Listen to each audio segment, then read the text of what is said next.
Hi అండి. ఈ వీడియోలో నేను చేపలు చేయడం చూపిస్తున్నానండి. అంటే ఎక్కడ చూడలేదా అంటే మేము ఎలా చేస్తామా అనేది ఈ వీడియోలో చూపిస్తున్నాను. అంటే బయట మనకు మార్కెట్లో చేయటం వేరు, మన ఇంట్లో చేసుకోవటం వేరు చేపలు అనేవి. అయితే ఈ మూడును సవడ జాతికి చెందిన చేపలండి. ఈ సవడలు లైవ్ ఫిష్ అండి.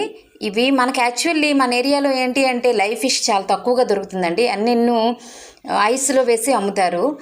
మాకు ఐస్లో వేసిన చేపని అస్సలు మేము తీసుకురామండి. అది లైవ్ ఫిష్ అయితేను తీసుకొస్తామండి. అయితే ఈ 3 చేపలు 450 రూపాయలు పడ్డాయండి. ఇవి ఇంచుమించుగా కేజీన్నర వరకు ఉండొచ్చండి ఈ 3 చేపలును. అయితే ఎప్పుడైనా సరే చేపల్ని మార్కెట్లో క్లీన్ చేయించి తీసుకురావడం కంటే ఇలా ఇంటి దగ్గరికి తీసుకొచ్చి ఇంట్లో వీలైతే ఇంట్లోనే నీట్గా క్లీన్ చేసుకోవటం మంచిదండి. ఎందుకంటే మార్కెట్లో ఆ ఏరియా అంతాను ఎలా ఉంటుందో అనేది మనకు తెలుసు కనుక వీలైనంత వరకు జబ్బులకు దూరంగా ఉండాలి అంటే మనం ఇంట్లోనే క్లీన్ చేసుకోవడం మంచిది అని నా అభిప్రాయం అండి. కొందరు చేపల్ని బూడిద పెట్టి బూడిద రాసిని తోముతారండి కింద నేలకేసి.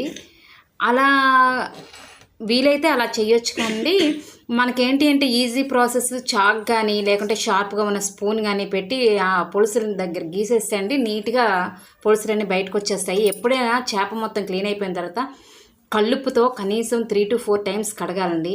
అప్పుడు దానికి ఉన్న జిగురంతా వదిలేస్తుంది. ఈ వీడియో మీకు ఇన్ఫర్మేటివ్ అనిపిస్తే లైక్ చేయండి, సబ్స్క్రైబ్ చేయండి, షేర్ చేయండి. Thank you for watching.